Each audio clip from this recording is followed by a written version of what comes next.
Ma sœur, en islam, tu es un trésor. Tu es un bijou. En islam, tu es un trésor, tu es un bijou. On ne t'expose pas, on ne se sert pas de toi comme une marchandise, comme aujourd'hui les médias le font. On te considère comme étant une perle précieuse qu'on doit protéger. Et aujourd'hui, ma sœur, si j'ai décidé de m'adresser à toi, c'est pour te faire un rappel sur une chose qui peut, écoute bien, qui peut te nuire et nuire à autrui. Cette chose n'est autre que ton vêtement, ma sœur. Ma sœur, sache que la musulmane n'a pas à vivre comme elle veut. Et elle n'adore pas Allah comme elle le veut, mais plutôt comme Allah le veut.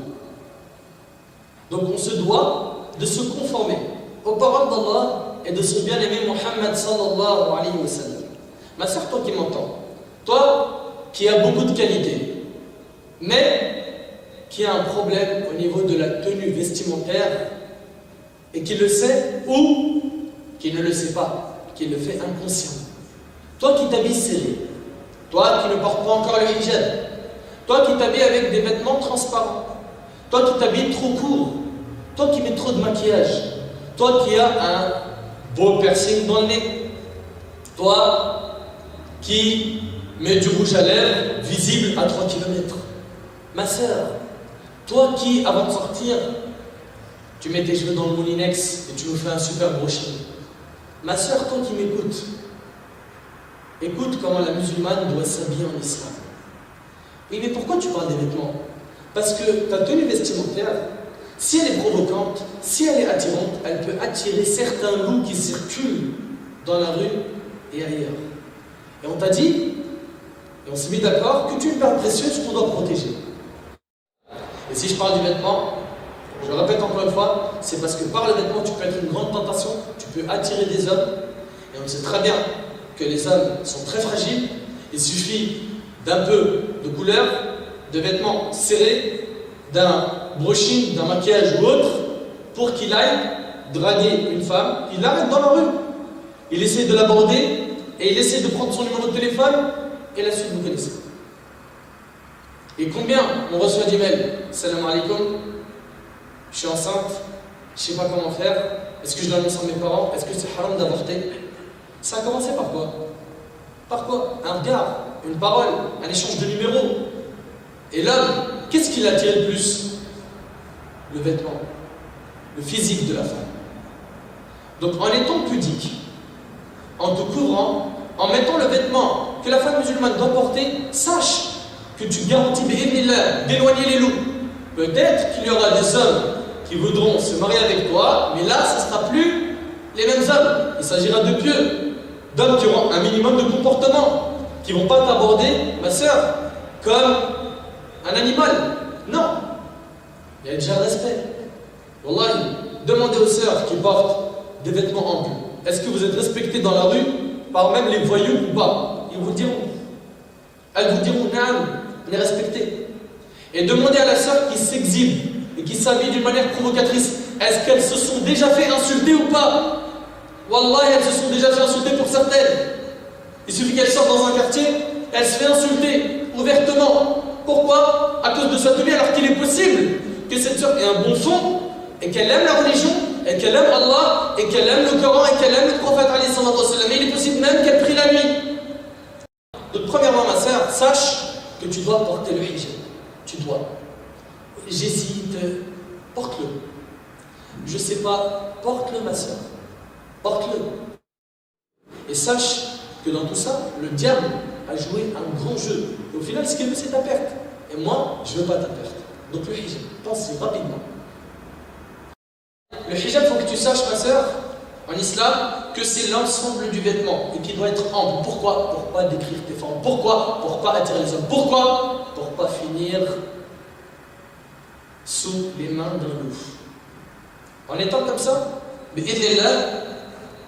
en étant pudique, Allah subhanahu wa ta'ala t'éloignera des mauvaises personnes. En t'exposant, c'est un danger. Ouais, mais vas-y, regarde, t'es en train de nous dire quoi? T'es en train de nous dire qu'en vérité, on n'a pas le droit d'être belle. Si, à la maison, pour ton mari, dans ta famille, etc., pas de problème. Tant qu'il n'y a pas d'homme étranger. Mais dans la rue, tu vas être belle pour qui? D'accord? Dans la rue, tu dois être présentable, propre, etc. D'accord? Mais pas attirante.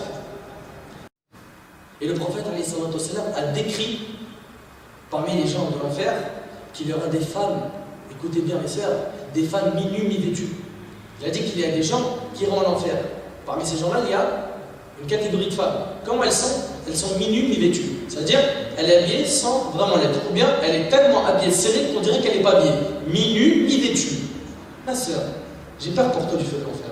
Wallah al-azim, j'ai peur pour toi. Wallahi, j'ai peur pour toi. Ne prends pas ce risque pour être belle et attirante et fashion et à la mode. Non. Si tu veux suivre quelque chose, c'est le Coran et la Sunna du prophète alayhi salatu wassalam. Je sais que tu portes peut-être pas encore le hijab. Porte le hijab et essaye rapidement de voir avec les vêtements que tu as dans ton placard, parce que tu es en train de te dire mais qu'est-ce que je vais en faire? Est-ce que je les donne à mes copines? Est-ce que je les vends? Garde-les, comme ça tu les portes à la maison pour ton mari. D'accord? Ou donne-les à quelqu'un qui est marié. Mais que ça ne se porte pas dans la rue, car sinon tu seras la cause d'un péché. Et ça, il faut faire attention. Donc ma soeur, tu portes des vêtements amples, des vêtements discrets, qui n'attirent pas les gens, petit à petit, d'accord? Mais pas en train de te dire tu passes du coq à l'âne, mais s'il te plaît, cherche à évoluer rapidement et prends une ferme décision de porter le hijab, le vrai hijab, le hijab de Aïcha, de Khadija, de Salama, Sulaym, Hafsa.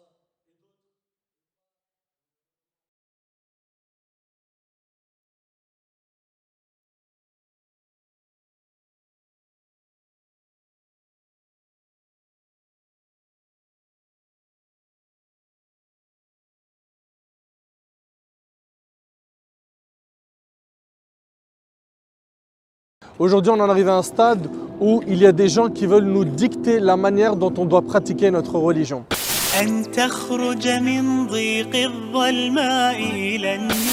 Et après plusieurs mois de recherche, d'observation, d'études de ce qui se passe dans notre communauté, j'ai pu, par la permission d'Allah subhanahu wa ta'ala, voir une grande ni'ma qui est en train d'émerger dans notre ummah, qui est la plateforme Les Musulmans. Cette plateforme Ahbab al-Kiram qui a été fondée par des musulmans et qui vise particulièrement l'intérêt général du musulman. C'est pour ça, mes frères et sœurs, j'ai choisi de rejoindre la plateforme Les Musulmans.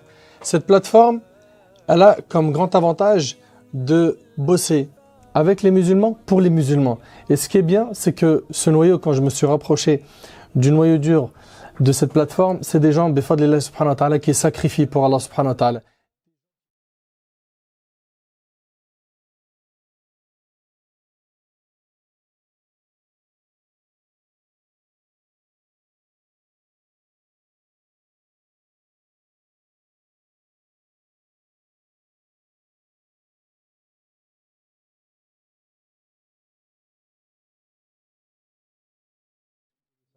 Par exemple, un problème idéologique, c'est que voilà une population qui n'a pas envie de se soumettre. Se soumettre à quoi? Au mode de vie tel qu'il est pratiqué ici. Voilà des gens qui ont dit non. Non, ma femme ou ma fille ne sera pas un objet sexuel dans cette société. Elle ne se mettra pas nue pour vendre du yaourt. La femme, c'est le moteur de la cellule familiale musulmane. C'est, qu'on le veuille ou non, j'espère que je ne vais pas vous froisser mes chers frères, mais c'est la maman qui construit cette famille-là. C'est la maman qui fait fonctionner cette famille-là. Nous, alhamdoulilah, on travaille dur, on parle à table, et on parle à la mosquée aussi. Mais c'est elle qui fait fonctionner la famille. Et nous, quand on est abîmé, quand la journée de travail elle nous a épuisés, ou il y a quelqu'un qui nous a vexés dans la rue, on rentre à la maison, on va avoir un câlin des enfants, il y a un repas chaud sur la table, notre femme elle va nous dire quelques mots de consolation. Au moment où on s'est endormi, on a déjà oublié le problème. Mais une maman qui est abîmée, comment est-ce qu'on répare ça? Comment est-ce qu'on console une maman qui est cassée? Comment est-ce qu'on la répare? Ça ne se répare pas. Quand la maman elle est abîmée, toute la famille est abîmée. Et c'est pour ça que c'est elle qu'on vise. Parce qu'elle fait l'essence de la famille musulmane. Elle mène l'éducation. C'est elle qui fait cette petite flamme, cette petite vie, cet espoir, cette douceur qu'il y a dans la maison musulmane. C'est elle qui le fait vivre. C'est elle qui l'anime. C'est elle qui, quand tout le monde est fatigué, se lève le week-end pour préparer le petit déjeuner, et laver les enfants et faire tout ça. C'est la maman qui fait ça. Et si on l'abîme elle, alors on abîme une génération entière de musulmans.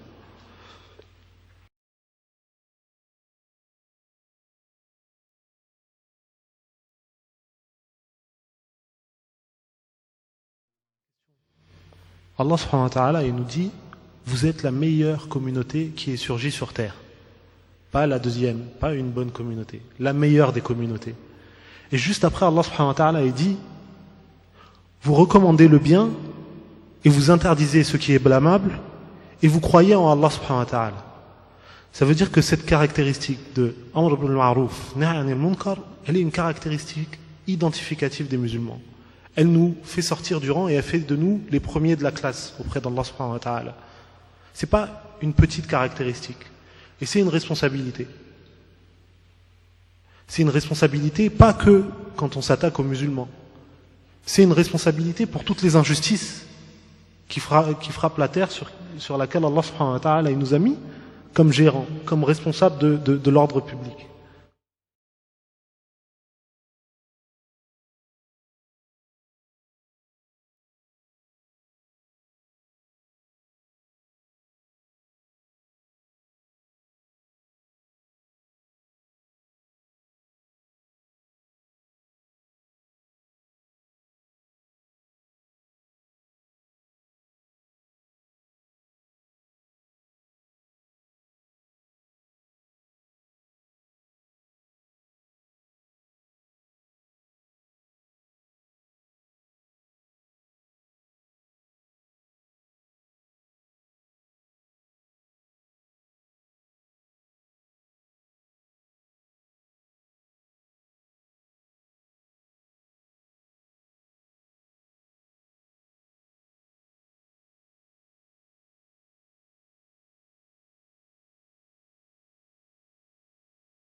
Et je sais pas pour vous, mais moi j'en ai marre de voir des néo-harkis me représenter à la télévision.